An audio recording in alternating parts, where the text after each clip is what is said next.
farmer cheese like we show how to make on our video about making cheese.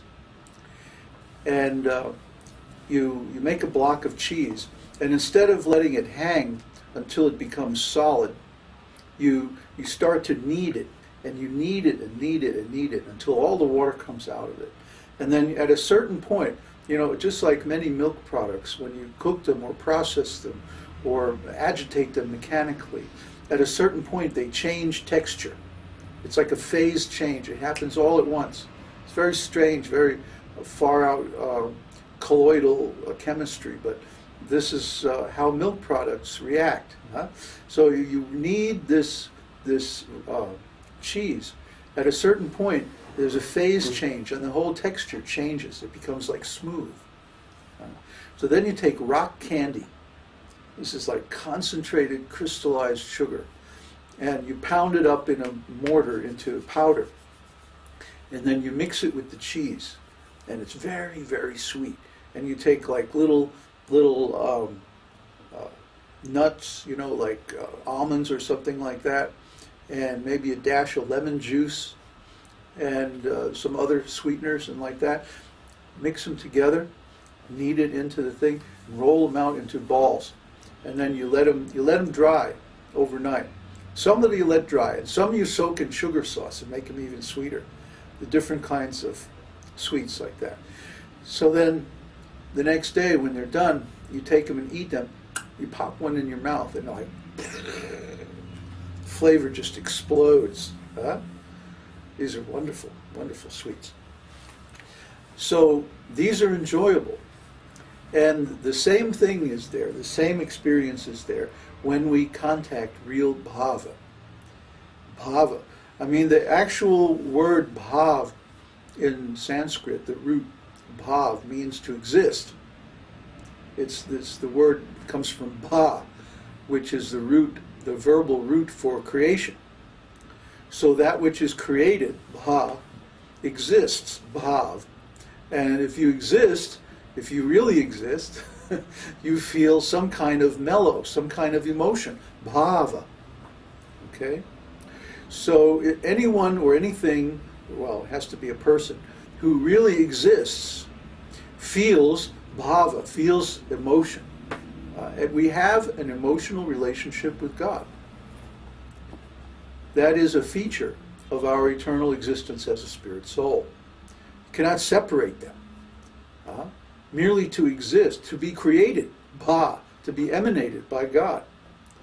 Bha, you have bhav, you have existence, and you have bhava, which means emotion. Okay, so there are 5 kinds of transcendental emotion. Vibhāva, which is like the cause of ecstasy. And this section of the Bhakti-rasāmr ta-sindhu will go deeply into the causes of ecstasy, which are the transcendental qualities of Sri Krishna. Then anubhāva means the subsequent, means the reaction. When we come in contact with Sri Krishna, then the sweet, wonderful qualities of Sri Krishna are called vibhāva. And then anubhāva is the reaction. What we feel when we experience those qualities, when we perceive those qualities. And all those qualities are present in Krishna's holy name. Lord Sri Chaitanya Mahaprabhu says in his Shikshashtaka, says, "My Lord, you have endowed your holy name with all your transcendental qualities and energies." So when we are in contact with the holy name, when we're chanting the holy name, we're actually directly in contact with Krishna in his fully empowered state. Try to understand. The holy name is Krishna himself, non-different. Krishna has incarnated in the form of his holy name in the Kali Yuga. So when we realize this, anyone who has had any kind of realization can confirm this. When we realize that the holy name is actually Krishna himself, then it's like, wow. We immediately start to feel transcendental ecstasy. So this leads to sāttvika-bhāva, constitutional or existential ecstasy. And what that means is, practically speaking, where's the power thing? Practically speaking, that means that we experience ecstatic symptoms. Ecstatic symptoms are like crying, like breaking out in goosebumps, like shivering in the body, like stunning of the intelligence or of the speech, or not being able to move, falling on the ground, or alternately dancing, singing, shouting like a madman, laughing like a madman. These are all symptoms of transcendental ecstasy. You've seen us do some of these things here in the Darshan. And of course we're holding back because we don't want to show the really deep transcendental symptoms in a public venue because, well, it's not really appropriate. So we save those for our line. He can understand. Then there's vyabhicārī-bhāva, which is translated here as aggressive ecstasy. The problem with Nectar of Devotion, as I said, is that there are really no English terms for these words. So the way we have to define them is actually by a functional definition.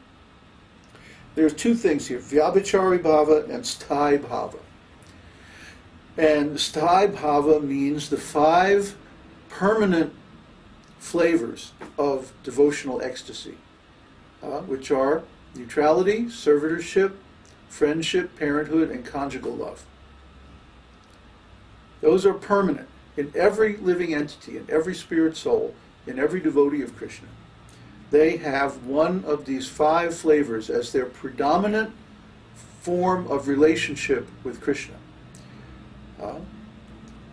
The neutrality is based on awe and reverence. Oh God, please,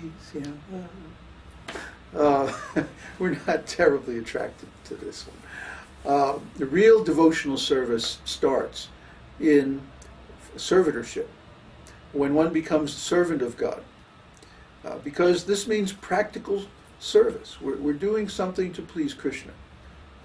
We're not just like praying and begging for mercy. Oh God, please.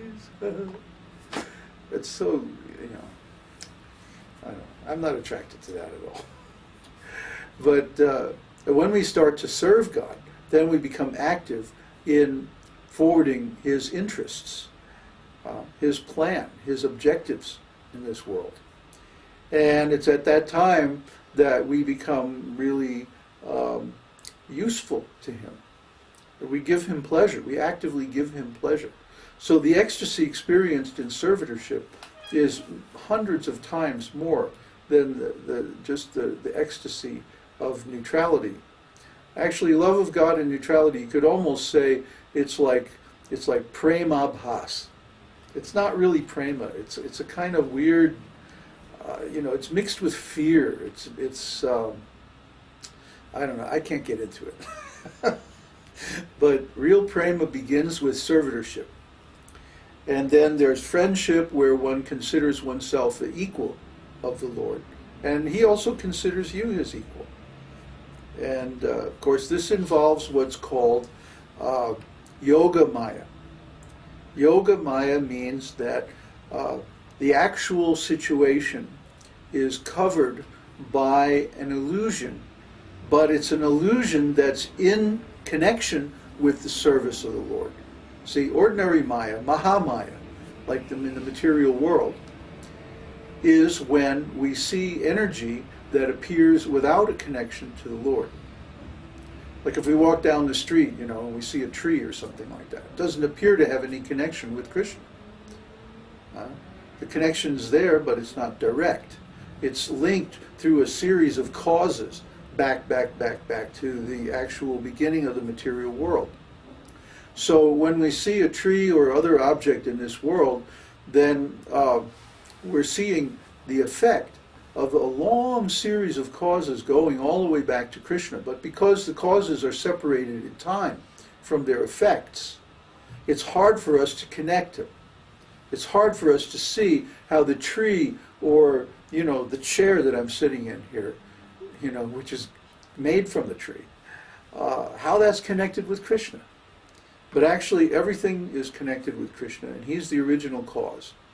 And because of that, seeing things as being disconnected from him, in this world we're subject to Mahamaya, and that's conditional material consciousness.